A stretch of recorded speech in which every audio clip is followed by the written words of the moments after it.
Hello everyone, good afternoon. Welcome to the Knowledge and Learning Commons.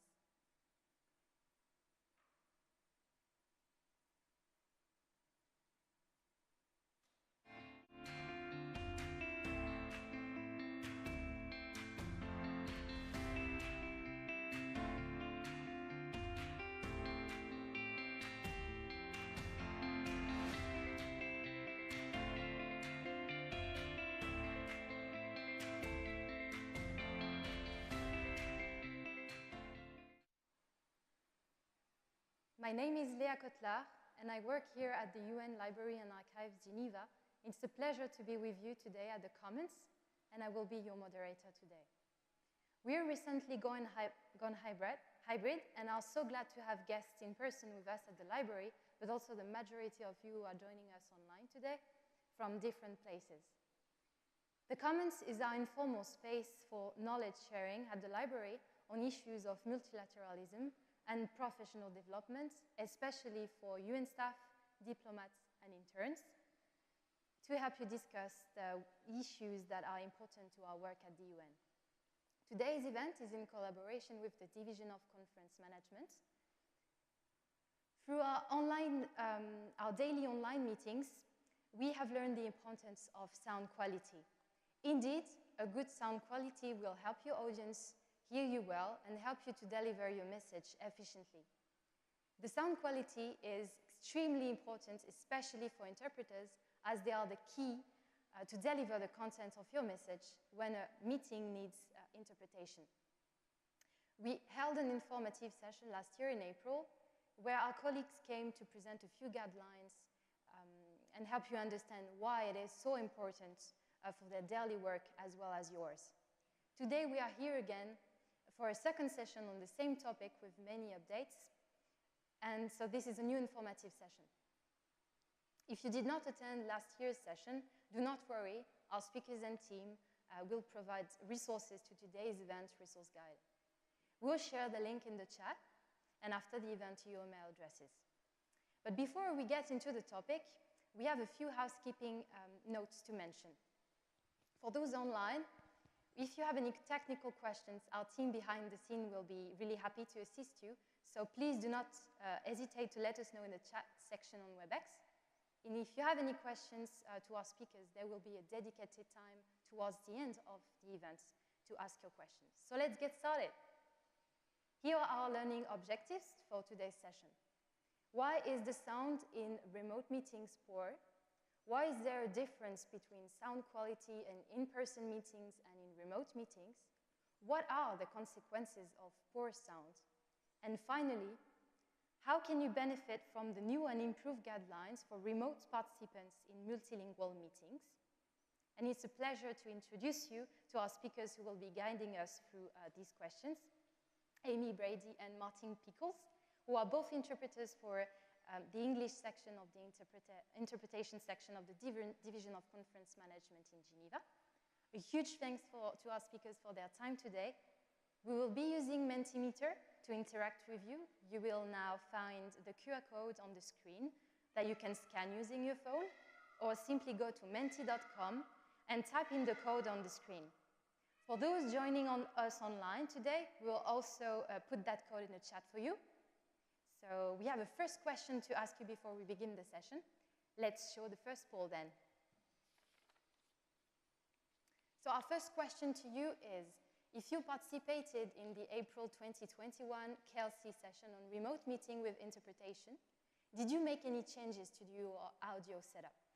So we will wait a few more minutes for you to join us on Mentimeter. Don't hesitate to look at the chat section on WebEx if you are joining us online.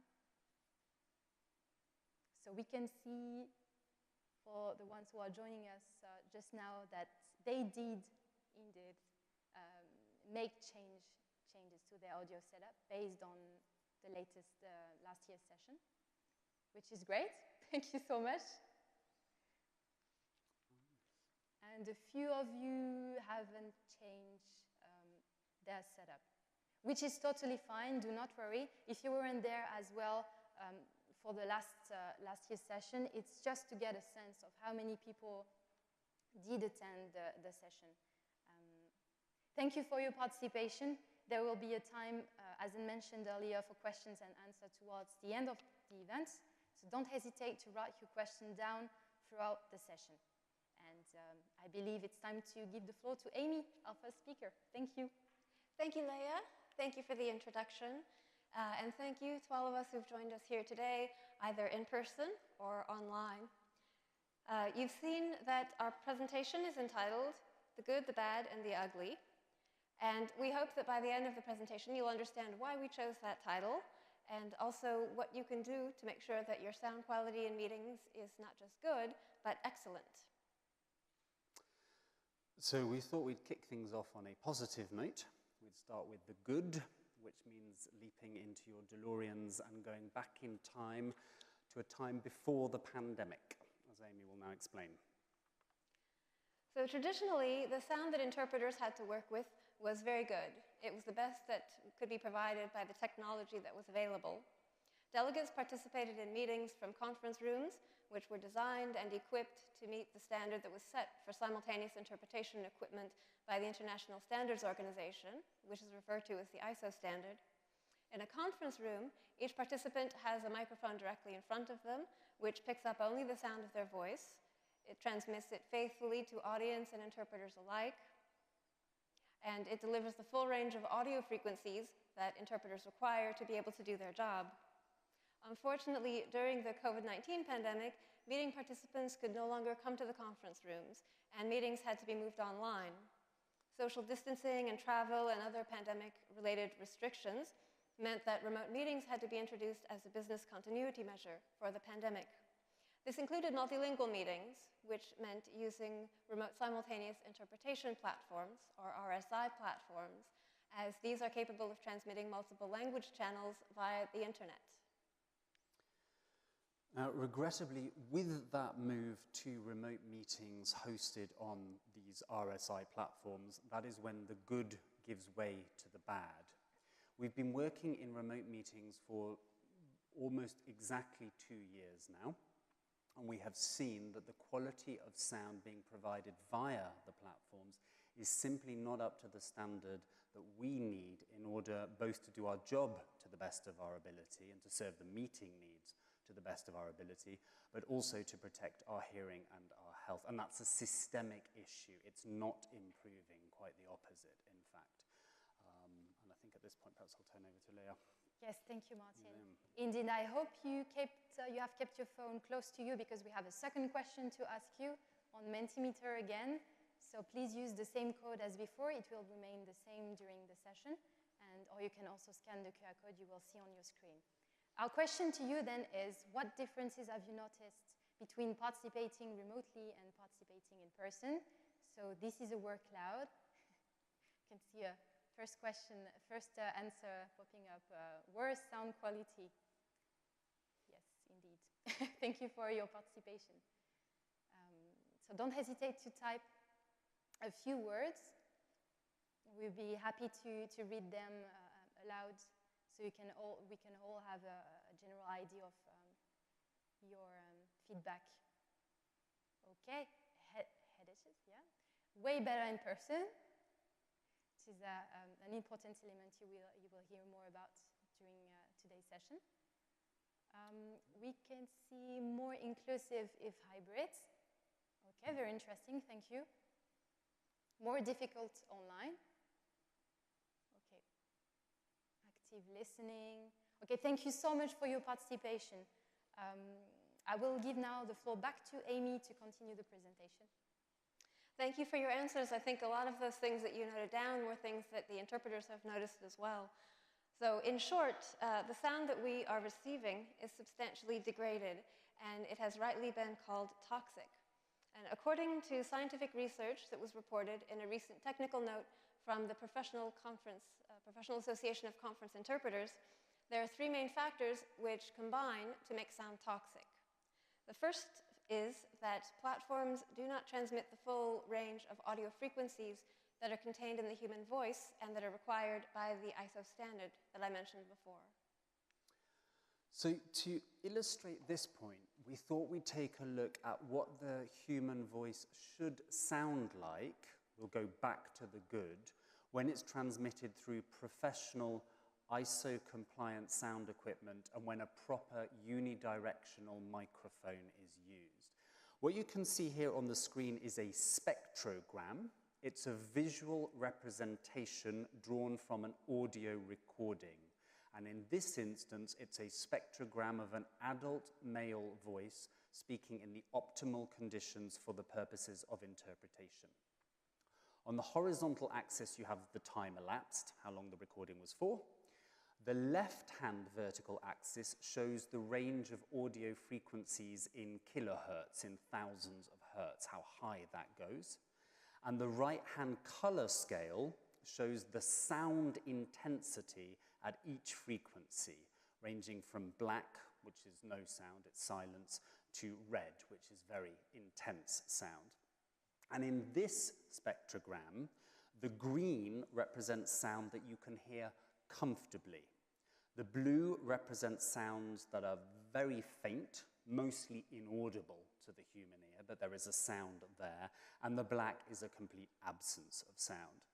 The red line marks the upper limit of the ISO compliance that Amy referred to earlier, according to which a system designed to allow for proper simultaneous interpretation needs to transmit audio frequencies up to 15,000 hertz.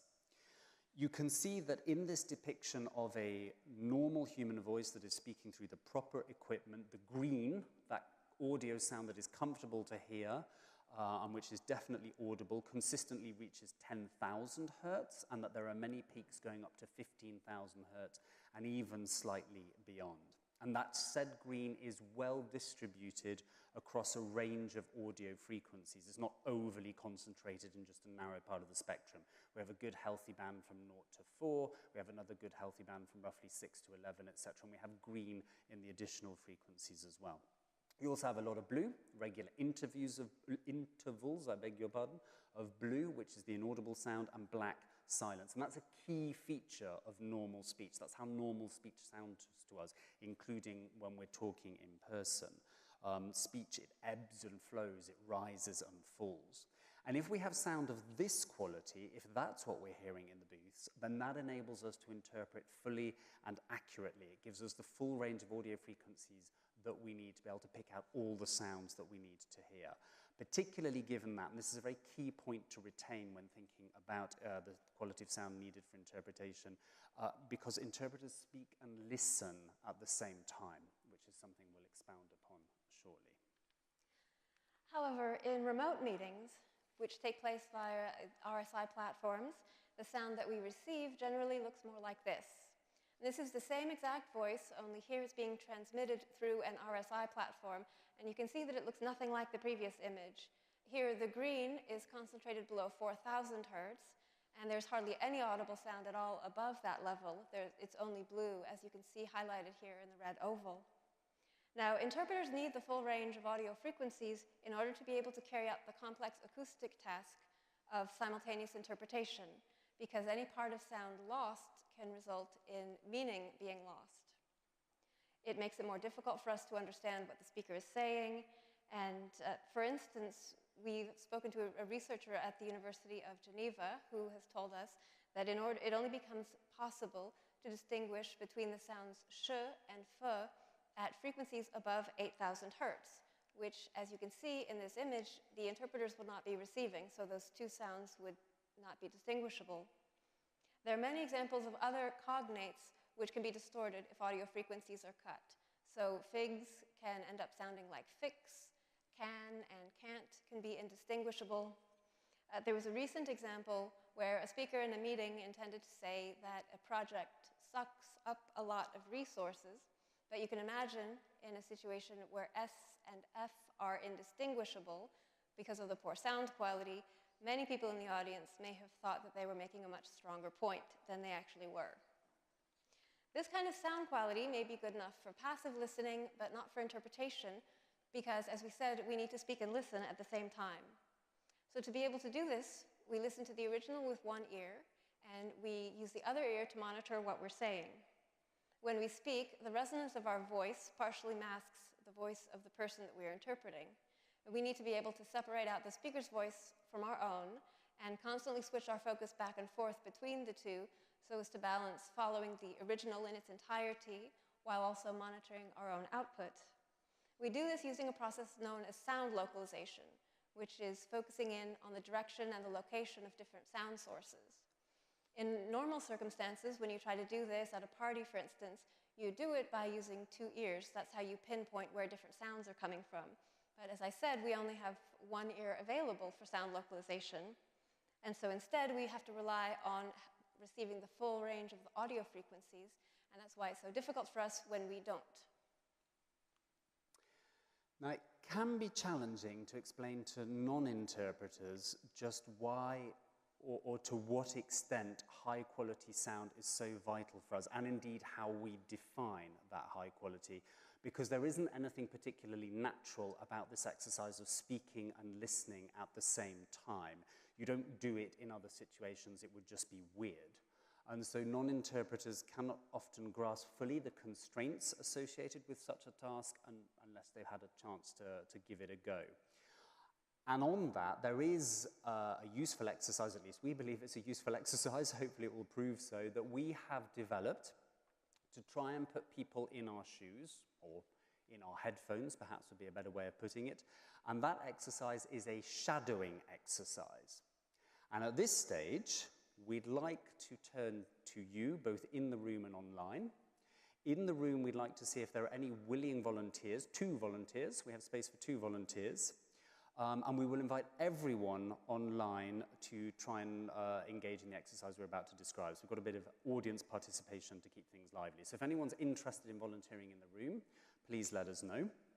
If I could address first the people who are with us online, if you could make sure that you have a pair of headphones to connect to your device and that your microphone is muted, or I think that's less important because I think you can't speak directly into this meeting, but nonetheless important. So if people online, pair of headphones that you can plug in and then put in your ears and microphone muted. For the volunteers in the room, I think someone's gone to the back. Our colleagues from the Knowledge and Learning Commons, they'll set you up now with a computer and some headphones, and they'll signal to us when you're ready to go. Everyone else who's in the room and who's not volunteering, the sound for this shadowing exercise will be being played over the loudspeakers, and we encourage you to listen to it and see whether you think it would be good enough for interpretation if you could speak at the same time as that sound and still be able to follow what was being said. And maybe see if you can identify any of the features in the sound that you think might cause an interpreter or listener difficulty when it comes to understanding. What those of you participating in the shadowing exercise will be hearing is a 2-minute speech in English in 2 parts, half with the speaker properly equipped, half with the speaker poorly equipped.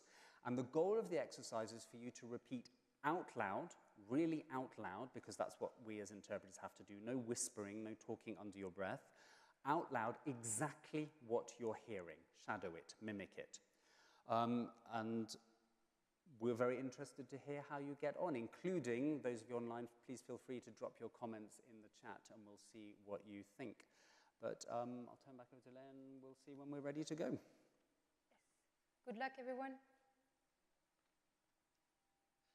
Excellencies, last year, to mark our 75th anniversary, we conducted a global survey asking people around the world to identify a top priority for the United Nations going forward. A vast number replied with 2 words: human rights. They want strengthened national human rights instruments to address systemic racism, address political and religious persecution, ensure equal rights for women, and protect indigenous peoples and members of the LGBTQ community. They want to end discrimination and harassment once and for all. And they want corporate accountability and human rights protections that respond to the rapid advances of our digital world. With your support over the last year, the call to action is making important progress. The United Nations family is working together to ensure that human rights are at the heart of COVID-19 socio-economic response plans. The United Nations family is working together to ensure that human rights are at the heart of COVID-19 socio-economic response plans. In the wake of the COVID-19 crisis, we rapidly issued a number of policy briefs focusing the global spotlight on pathways for action in vital areas, including rights and opportunities for people with disabilities, older persons, women, children, refugees and migrants, and indigenous peoples, always in a human rights perspective minded. Other policy briefs thoroughly explored pressing issues such as the full scope of human rights challenges in the COVID era, as well as the importance of food security and nutrition. We accelerated our work to help member states implement the global compacts on refugees and for safe, regular and orderly migration, a central human rights question. Thank you very much for your participation. Let's collect your feedback. What is your impression after doing the exercise? So I think my first impression was, well, I've never done a type of exercise like that before, so how actually very difficult it is to listen and try and repeat at the same time. So I think number one, I was quite fatigued even after just a few minutes, and I'm wondering how long you could actually do that without, maybe starting to make errors. But then I think in terms of the two videos, the first one, it was incredible to see the difference between the first one and the second one, and how many words I actually had to skip in the second version. Yeah. Thank you so much. I agree 100%. This is on, okay. I actually had to invent, during the second audio, I was inventing the message just to say, at least I'm gonna say something, so I totally distorted the initial message. So I don't know what kind of consequences that could actually have during an actual conference, so I will never take this for granted, honestly. Thank you very much for your participation, and it's really good to have this feedback live, and maybe let's have a look at Mentimeter and see if people from the online platform have participated as well. Don't hesitate to write your comments, and if there are not any, it's totally okay, no worries. Thank you anyway for your participation. Oh, there is one. Thank you. It was hard. Yes, indeed it was. Very difficult for the second exercise. Thank you. I even heard peacocks. This was not part of the video, but it can happen. Yeah. Definitely. It has happened, yeah. The sound was horrible. So thank you so much for your feedback and your participation again. I will hand back the floor to Amy to continue the presentation.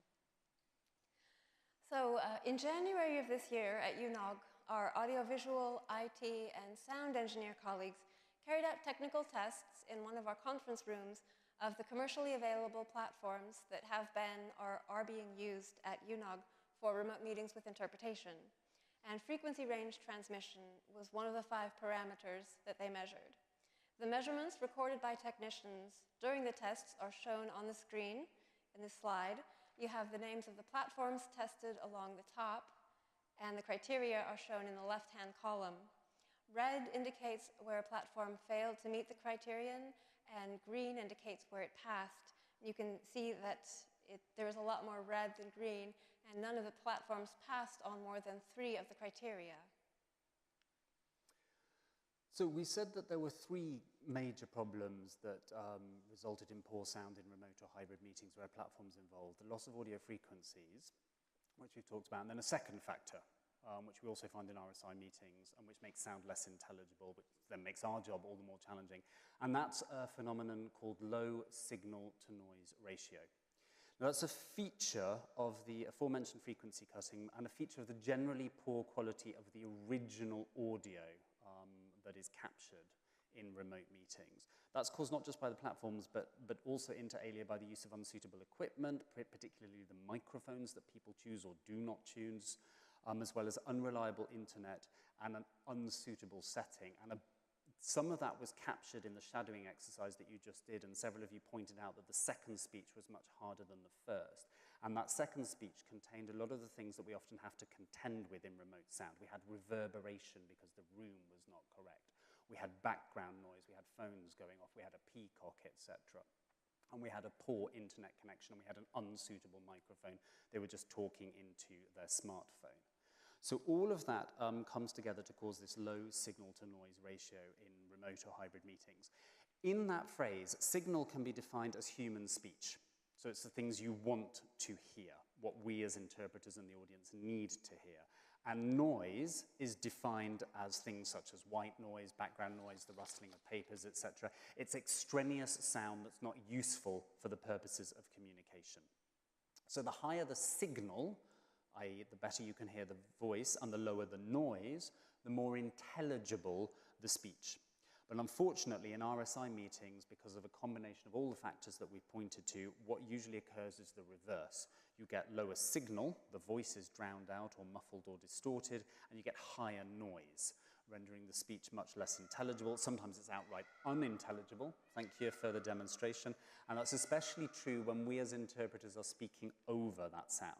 And often the only recourse that we have to try and attempt to understand or to discern what we're hearing and thus to be able to interpret it is to turn the volume up beyond the level we normally would. But this, as we'll hear shortly, can put our hearing at risk, as it does for participants as well, who also have that natural reaction of turning up the volume in order to try and compensate for the poor sound. So the reason that this can be harmful is because in addition to the previous two factors, the sound that is transmitted by many RSI platforms, as well as many headset models, is subjected to a process known as dynamic range compression. This is a digital sound processing technique, which involves evening out the volume levels from different participants, so making loud sounds quieter and quiet sounds louder. Now that sounds great in theory, but the result is increased sound pressure levels. You get too much sound. The sound is being squeezed into a narrower set of frequencies, into a narrower band. You get too much sound pressure level, too much sound in the frequencies being transmitted, which happen to be frequencies in ranges to which the inner ear is particularly sensitive. And because of that compression, the sound also ends up distorted. We have on the screen an illustration of what this increased and unnatural sound pressure level sounds like. You can see on the right you have normal sound, so sound that hasn't been compressed. It's got peaks and troughs and gaps and silences, all of which are features of sound as we normally hear it. And then on the left you have sound once it's been compressed. And you can see it looks like a wall of sound which is coming at the ear. There are no peaks, there are no troughs, not really anyway. There are no silences, which are absolutely crucial. And as we said, that wall of sound is concentrated in audio frequencies to which the inner ear is sensitive. Where sound is compressed, therefore, there's no respite for the inner or the middle ear. There's no time to recover. And the automatic defenses which are triggered to try and protect us from harmful sound are constantly triggered, in fact, and they end up being overwhelmed, and eventually they give up. And since, as we mentioned earlier, interpreters often turn up the volume to compensate for the missing audio frequencies and for the low signal-to-noise ratio that we were just talking about, the risk posed by exposure to this aggressive dynamic range compression is further exacerbated. Now, a gentleman called Professor Paul Avon of the University of Clermont-Auvergne recently tested high levels of exposure to audio compression on guinea pigs, and he chose guinea pigs because they have very similar inner ear anatomy to humans. And the guinea pigs in the test ended up suffering measurable auditory fatigue, and their middle ear defenses were weakened, and they stopped working, leaving their inner ears exposed. Later research by Dr. Avon, which he presented at UNESCO during La Semaine du Son earlier this year, further indicates that exposure to high levels of compression may lead to irreversible damage to the neural circuitry, the permanent destruction of neurons and synapses in the brainstem. Although a broader survey is pending among the interpreter community at UNOG and elsewhere within the UN and outside, at the Canadian Parliament, for instance, and in the EU institutions, we've been seeing symptoms in line with these research hypotheses since shortly after starting to work in remote meetings. We've been collecting reports from colleagues who've been experiencing these symptoms since early March 2021, And in March 2022, we prepared a summary of the first year of reported findings. You can see the main takeaways on this slide here. Overall, nearly 60% of the service have reported symptoms. 43 out of the total reports, 43 interpreters have submitted multiple reports, and 23 interpreters have submitted 4 or more reports of incidents, which points to both cumulative and long-term effects. Symptoms are reported on a 7-point scale, with 1 being the least and 7 the most severe, and the vast majority of reports cluster around the upper, more severe end of the scale, as you can see in the chart on this slide, where royal blue, green, and navy blue represent intensity levels 5, 6, and 7, respectively. There are some colleagues who are not able to work in the booth, and others have had to be accommodated by assignments solely to in-person meetings because of health problems that they've had. Health concerns are also a major factor in the decision to keep remote and hybrid meetings to a maximum length of 2 hours, so as to try and mitigate exposure. Among the symptoms being reported, as you can see on the slide, are some of the most frequently reported are hyperacusis. That's an extreme sensitivity to sound, so that's what I suffer from. Also tinnitus, constant ringing in the ear, so Martin and I both have that. There's also fullness of the ear and ear pain, and the high levels of these symptoms are commensurate with emerging concerns about the risks posed by dynamic range compression, as are reports of vertigo and dizziness, as the affected neural circuitry does not just control the workings of the middle and inner ear, but is also key to a good sense of balance. We unfortunately were not able to test levels of dynamic range compression in January during the technical tests that we did, but it is a major concern given the health implications, which apply not only for interpreters, but potentially for anyone who is exposed to this kind of sound quality for extended periods of time. It seems clear that a precautionary approach is indicated, and exposure to aggressive dynamic range compression should not become the norm, while there are still concerns about its impact on health. So we've talked about the good, we've talked about the bad, and now is where things take a turn for the ugly. Unfortunately, the degradation of the quality of the sound as delivered via the RSI platforms in remote and hybrid meetings is compounded by the fact that remote participants very rarely use the kind of microphones, equipment, and setup that are recommended for use in remote meetings with interpretation. This seems like a good place for another poll, which we'll turn over to Leah. Thank you, Martin. Indeed, we have 2 other questions to ask you concerning the equipment you use, as well as the location you use when connecting to remote meetings. The first one is, what type of microphone do you use when you participate remotely? So you still have the information to join us on Mentimeter in the chat on WebEx, as well as the QR code if you prefer to scan the QR code.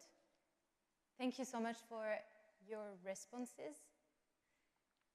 I can see that 60% of you used headsets with integrated microphone. Okay, this is very interesting. You will see in a minute. Thank you so much. Amy or Martin, would you like to comment a few results? I mean, it's very interesting to see. I mean, I would have said that from our experience that I would have expected a lot more computer-integrated microphone or ear pods. I feel like that's what we see a lot of. So it's interesting to see that broader distribution. Encouraging to see some reference to USB-connected desktop microphones, which we'll come back to a bit later. But yeah, thank you very much. Thank you so much for your participation. And let's ask you the second question then. Where do you participate from? This is also something very important for the work of our interpreters. So,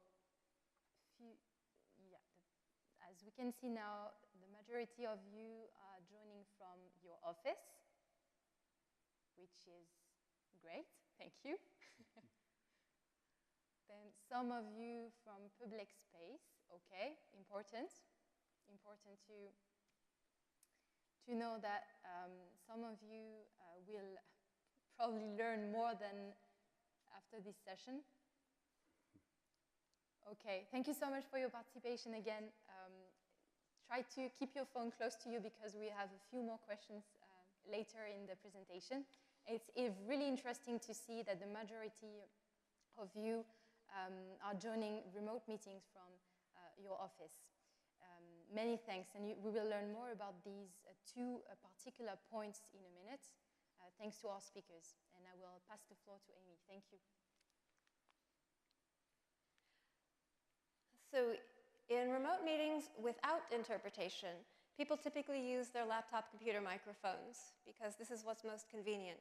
They allow you to be free to move around while you're speaking, and you don't have to bring a separate microphone with you. However, computer microphones pick up background noise, and they transmit it at the same level as the speaker's voice. So they're likely to transmit sudden, loud noises that can be painful for listeners and interpreters alike. The speaker's voice also ends up being very faint because they're further away from the microphone. And these microphones are so unsuited for meetings with interpretation that, in fact, using them is essentially equivalent to not using a microphone at all. Sometimes people resort to using their smartphones, especially if they're going to record a video message or if they are going to participate from their car while they're on the move. But this is a mistake because, if anything, smartphone microphones are even less suited for the purposes of clear communication than integrated laptop microphones. Sometimes people try to improve their sound quality by using headset microphones or various types of earphones with integrated microphones, but paradoxically, these can actually make things worse, as Martin will now explain.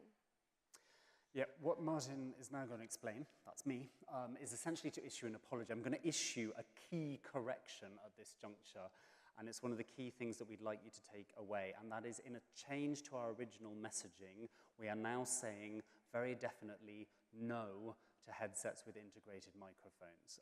At the beginning of the pandemic, when we first started working with the RSI platforms and having remote meetings, the platforms were recommending remote speakers use headset microphones. It made sense to us to recommend the same thing. It seemed very logical. There is a good point to headsets with integrated microphones. They pick up less background noise than computer microphones. As Amy said, computer integrated microphones are essentially not a microphone at all. So headsets are much better than that. And also the position of the microphone. It's right in front of the speaker's mouth, and as they move their head, it moves with them. But since we've gained experience working with remote meetings, investigating the sound, why it's so poor, why we're having difficulty, it's emerged that the vast majority of headset microphones do a lot of the same things that the platforms do when they manipulate the signal or the sound. So they transmit only a limited frequency, often only up to 7,000 or 8,000 hertz, and as you may recall, at the beginning we pointed out we need up to 15,000. So the headsets cut half of the frequencies that we need. And they concentrate the frequencies that they do transmit in bands, or frequency bands to which the human ear is very sensitive. So we have this same problem of exacerbated compression. So the sound quality is further degraded if you use headsets, and the ears of interpreters and listeners further exposed to potential harm. So that's why, with apologies for the mixed messaging, but it's no more headset microphones, really, of any kind, call center ones, and gamer headsets should not be touched with a barge pole. We're happy to explain why afterwards, if that's helpful. The kind of earphones that you use with smartphones are even worse, we have to be frank. This includes both wireless Bluetooth microphones and wired earphones as well. And people often have a set of these sitting around the house. I do myself, and they use them because they think it will make for better sound. But this is, well, frankly, it's never the case, as Amy will now explain. So what you have here is a spectrogram that we recorded using my AirPods. As you can see, they actually pick up very little sound, and the quality is quite disastrous. Because the microphone hangs down, it's not in front of the speaker's mouth, and it frequently catches on clothing and distorts the speaker's voice. Because they're designed for use with phones, they only transmit frequencies between 300 and 3,000 hertz, as you can see on the spectrogram. You'll hear now in this audio clip how different a voice sounds when frequency range is restricted to 300, 3,000 hertz.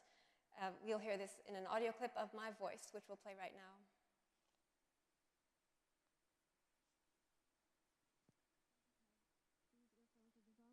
With telephones, and so they transmit a very limited frequency range, only up to 3,000 hertz, which is well below the 15,000 hertz range that interpreters require as a minimum.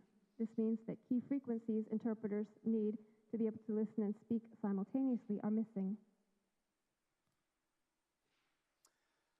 So, we've been through the good, the bad, the ugly, and people haven't been sitting idle. There have been concerted efforts at UNOG to try and achieve good again in terms of sound and connection quality in remote or hybrid meetings.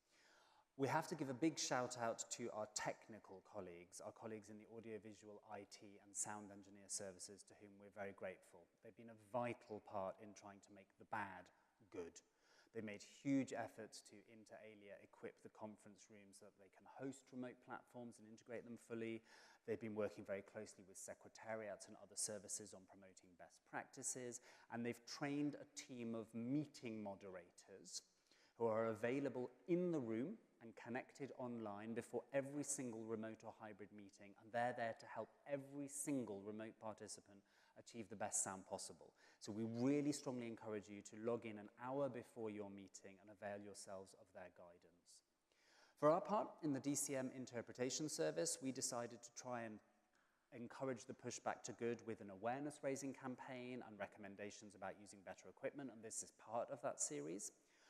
We've had a lot of support from our management on this, for which we appreciate, and we've been able to film a number of videos containing tips on equipment, best practices and behavior in remote meetings, and also draft a series of key recommendations for participation in remote meetings with interpretation, all of which you'll find on the UN Geneva website. And there's also the announcement video that's shown before meetings, which summarizes the key things you should be doing. But perhaps this is also another opportunity to stop for another polling question and see what people actually are doing. Yes, thank you, Martin. Yeah. Oh, okay, so I see that some of you already answered. Thank you. On these points, we would like to know if you are aware that there are some resources available on the UN Geneva website concerning these important points Amy and Martin mentioned. So it's really nice to see that majority of you are not aware that they do exist. So thanks a lot for your participation.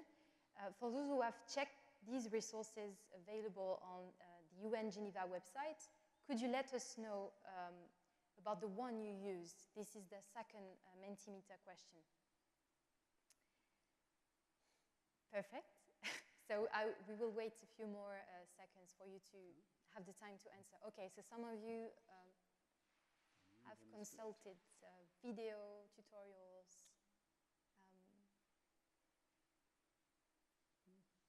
Okay, very interesting. Yeah. Thank you very much. And for those who have not checked these resources, of course you still have access to them, and we will post a link in the chat for you to take time to consult these important videos and resources our speakers mentioned. So I will pass the floor back to Amy. So for those of you who haven't seen the videos, we'll summarize them briefly. We have recommendations for three main areas. The first is on microphones and equipment. So here, the microphone that we are currently recommending, the best option, is a USB-connected unidirectional desktop microphone, like one of these that you can see on the screen or on the table in front of me. They are widely available, they're not that expensive, and if used properly, they can make you sound better. It should be noted that if you use one of these microphones, you will also need to use a separate pair of headphones or earphones that do not have an integrated microphone, just so that there's no sound coming out of your computer's loudspeaker, because otherwise your desktop microphone will pick up the sound coming out of your computer and it will create a feedback loop. But in this case, since you're only using them to listen and you're not using their microphone, you can use any kind of headphones or earphones you like, even Bluetooth if you would like to use something that is discreet and won't be noticed. And of course, you can always take off the headphones whenever you're speaking. You'll clearly hear the difference between sound transmitted by a laptop microphone, a headset, and the recommended desktop microphone in this audio clip that you will hear just now. Hi, this is John. I'm currently recording this audio using the microphone that's built into my 2020 model 13-inch MacBook Pro. Hi, this is John. I'm currently recording using the microphone built into my Sennheiser M2 headphones. Hi, this is John. I'm currently recording using my Marantz Professional MPM 2000U microphone, which is an external microphone connected via USB. So, first recommendation concerns microphone, and the second is about your internet and your internet speed and stability. Preferably, we'd ask you to connect using an Ethernet cable, if at all possible. It's just more stable and more reliable. If that's not an option, then make sure that you use a fast and reliable Wi-Fi connection. The speed of a Wi-Fi connection should be a minimum of 10 megabytes per second. That's both for upload and download speed. Preferably, it should be considerably faster. And you can always check your internet speed just before your meeting starts via one of these two websites, speedtest.net or speedcheck.org. So lastly, the third recommendation concerns setting. It's important to participate from a small, quiet room with doors and windows closed and with no external sources of noise. And if there are any other people present in the room, they should be requested not to make any noise while you're speaking. So there have been a few cases, we're happy to report, where these recommendations have been followed, and the results have been quite good in the sense that the speaker's sound was reasonable and therefore doable from an interpretation perspective. However, it needs to be admitted that even where people have acquired the right equipment, for various reasons, their sound is often still relatively poor and well below the quality achieved in in-person meetings. The reason for this is just that there are too many factors that are beyond our control when we participate in a meeting remotely and not from a conference room. For instance, the sound has to travel over the internet, which is notoriously unpredictable. The internet speed can fluctuate widely from one day to the next, or even from 1 minute to the next during a meeting. In addition, sometimes people participate from a room that was quiet at the beginning of the meeting, but then their neighbor's dog started barking, or there was a peacock outside, or their office mate starts to make noise or hold a conversation nearby. So it's actually very difficult to find an environment where you know you can be in complete control of all of the sources of noise around you. Another problem we see quite often is that of sound reverberation. Meeting rooms are generally designed to have good acoustics, but houses and apartments and offices often are not. If someone's apartment has relatively high ceilings, tile floors, bare walls, big windows, not a lot of furniture, or a combination of several of these, then the sound of their voice bounces off the walls and it reverberates. And we'll play you an audio clip now of what reverberation sounds like. When choosing a setting for your participation in a remote meeting with interpretation, you should try not to choose a large room. You should choose a quiet room because large rooms will produce a great deal of reverberation and echo, which will make it more difficult for your listeners and the interpreters to understand what you are saying. So it may not be that bothersome if you're just passively listening, but in fact, reverberation makes the sound much less intelligible. It makes interpretation very difficult, and so it may hinder your message getting across fully and accurately. Now, the RSI platforms have not been able to develop a model that can compensate for all these problems without degrading sound quality. And the digital sound processing that they apply in an attempt to compensate ends up making the voice sound muffled, metallic, and artificial. Research is now showing that this distortion, this stripping away of the human quality of the voice and the warmth, makes it more difficult, actually, for listeners to engage with what is being said and to process the message, because it requires a greater cognitive effort on their part to follow what the speaker is saying. In the end, they often will tune out because of this. As a result, the message of remote speakers often is less likely to get across. Most importantly, what we've noticed is that it's difficult for remote participants to be aware of how they sound because they don't hear their voice after it's been transmitted over the internet via one of the platforms.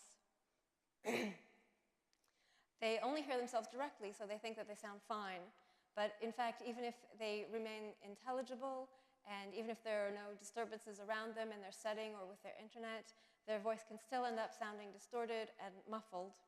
And of course, this distorted sound carries over into the webcast and the recording of the meeting. One of the questions we posed as a learning objective for this session, which Leah reminded us of, was how can good sound quality be achieved in remote meetings? And in listening to all we've had to say, and we appreciate it's a lot of information, it may be becoming apparent to you that the answer is with great difficulty, given just how much is beyond your control unless you're present in the meeting room. There are certainly things you can do to make the best of the situation in those circumstances in which you have no choice but to participate remotely. We've just heard them. It's about your equipment, your internet connection, and your setting. But the only realistic way of achieving good quality sound, and therefore ensuring full, pleasant, and accurate communication, as well as of protecting both our hearing and yours, is to prioritize participating in meetings in person, particularly now that the business continuity requirements, or constraints, I should say, imposed by the pandemic is coming to an end, and access to the premises is unconstrained. Here, everything is in place in the conference rooms to make sure that you sound great, that we can hear you well, that your message gets across fully. And so this is frankly the best option, coming back to meetings in person, and it's the one we'd strongly recommend. That brings us to the end of the substantive part of our presentation. Thanks very much for your attention. We'd like now to turn things back over to Leah to moderate a question and answer comment section, and we look forward to your thoughts and anything you might have to say. Thank you very much to our speakers for their useful and important insights and questions raised during the session. It is now time indeed to hear more from you. And we will start by having a look at Mentimeter and all the questions you had the chance to write throughout the session. So maybe let's, and thank you so much for this, and maybe let's start with the first one. Could we please get a list of recommended headsets and microphones? I believe it's not an answer that is easy to give, but maybe Martin, Amy, would you like to? We can, and we have on the website, it lists the names of 2 microphones that we know work, well. There are others, but there are 2 that are recommended that are on the website. Yeah, they are the Razer Siren Mini and the NT Rode USB, I think. But if you go to ungeneva.org, and you hover over the Meetings and Events tab at the top of the page, and it will bring down the drop-down menu, and at the bottom on the left-hand side is a thing that says Remote Meetings. Click on there. You end up on our recommendations page, all the things that you should be doing in remote meetings, and if you go to the bottom of there, you'll find listed the types of microphones that we do recommend. And just to reiterate that we really don't recommend headsets. Just make that point. Thank you. Thank you so much. Let's maybe take another question from Mentimeter. Oh, I like this one. What is the funniest anecdote around sound you can tell us? Ooh, sounds like we're getting into dangerous water, I suppose we can. Well, the peacock has kind of taken the stage today, but I had a meeting where there was a rooster that started singing while someone was speaking. Someone was outside in their garden, and we heard their rooster that was very close by. But obviously with the peacock now, it kind of takes some of the funny away from that, because that can really happen anywhere with any animal. It's true. Yeah, I've been in a meeting where the sound was so poor that all the way through I thought that the individual was saying that a certain percentage of women in a given country sont lettrés, that they were literate, that they could read. And it was a very high percentage. It was sort of 97% or something. And only at about the 6th time of hearing it did I realize that she was saying don allaiter, that they breastfeed their children. And I had to stop at that point and say the interpreter apologizes, but all the statistics you've just heard that seem to relate to literacy actually relate to breastfeeding. And that was very embarrassing. But yeah, poor sound causes confusion. It really causes confusion, yeah. Like, in fact, concrete facts. Thank you so much for sharing them with us. And maybe if there are any questions in the room you would like to address to our speakers, don't hesitate to take the floor. We'll be happy to raise your question. Or maybe if there aren't any, let's go back to Mentimeter and take another one from there. So it's been a few years since the pandemic. What have we learned over these 2 years? Is there still work to go to improve how delegates participate online? Martin, would you like to start? I mean, the short and blunt answer is yes. But the encouragement is it's not actually, at least I hope it isn't, that complicated. It really is a question of having the right microphone a USB-connected unidirectional, that's a key word, desktop microphone of the models that we just pointed to. They're not, we don't feel that they're overly expensive. They're around 50 francs. And as Amy said, you can use that with any headphones you have. If you have that, an Ethernet cable connected to very reliable internet, and if you're in the right place, then things will get better. So it's not that complicated, we hope. Okay. But we know that in meetings without interpretation, as I said, everyone always uses their laptop microphone, and that's what I use myself when I'm not being interpreted. It's very difficult to get the message across that it really is different if you're being interpreted, that the sound really needs to be of a better quality in order for your message to get across. And it seems to be difficult that everyone is getting used to using their laptop computer microphones and getting entrenched in that habit instead of using these microphones in meetings with interpretation. And it's always better back in the room. I keep making that point. Thank you very much. Let's take another one. Is there, and thank you so much for participating and sending your question. Is there a way to sensibilize services to obtain better sound quality in meeting conferences? Amy, Martin, who would like to answer first? We're looking at each other with a wild surmise. Yes, as I said, the message is not that complicated. If, for example, you're from a secretariat or you're the point person in your delegation or you've been appointed the chair, etc., the information is available online. The video tutorials are also there to assist. They're very short, 1 minute, 2 minutes. They're very clear to the point. I tend to think it's not that complicated. If you can just take that information, boil it down to the 3 points we made, and make sure that your remote participants know that well in advance, and also that they join the meeting well in advance so that you can check that they've actually done it, that would go a long way towards helping. Yeah. And we participated in a program where they trained the technical moderators who work in meetings.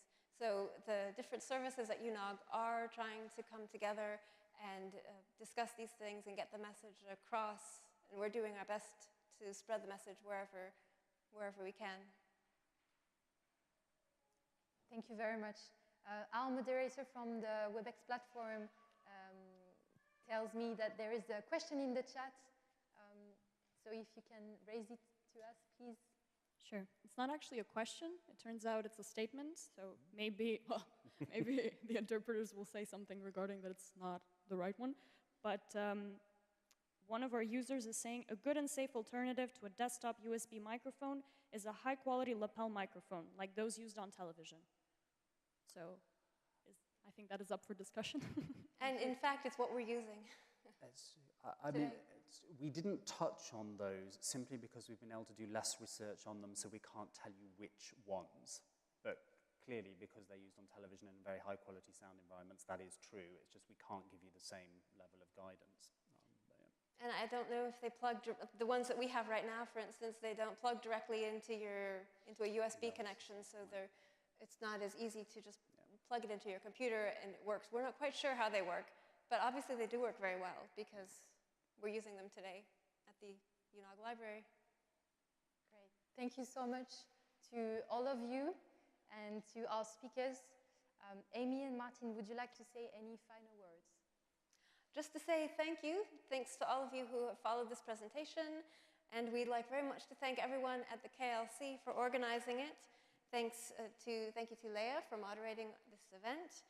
Thank you to Alex and Nadia, Maria and Anna. Thank you to Nathalie and Yvette, of course. We're very grateful to all of you for giving us this opportunity and for giving us your encouragement and your help throughout this process. We'd also like to thank our co-conspirators from the French section who gave their presentation yesterday, Cindy and Patrick. And thanks to all of you. Thank you. So we are reaching the end of today's session, indeed. Thank you so much to our speakers. Huge thanks to you. Amy, Martin, Cindy, and Patrick for the interventions as well yesterday for the French session. Thank you also for bringing in the topic of the importance of sound quality in remote meetings with interpretation. I hope you learned a lot and enjoyed this learning session as we did, and we leave with some takeaways on how to facilitate the important work of our interpreters do, as well as their health and also yours. And a huge thanks, of course, to our team behind the scene, Nadia, Anna, Alexandra, Maria, Nathalie, Nivert for their hard work and help in organizing this event. If you would like to give us your feedback on today's event, please do share them with us so we can improve our next sessions. Indeed, your feedback matters.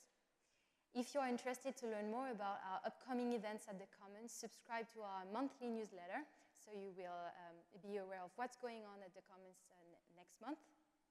And as mentioned earlier, you will get all the resources related to today's session by email in a few days, with a link to rewatch the session as well as the one we had in French yesterday, and also in the chat section on WebEx. Thank you for being with us. I wish you a wonderful end of the day and a great summer, and see you soon at the Commons. Thank you.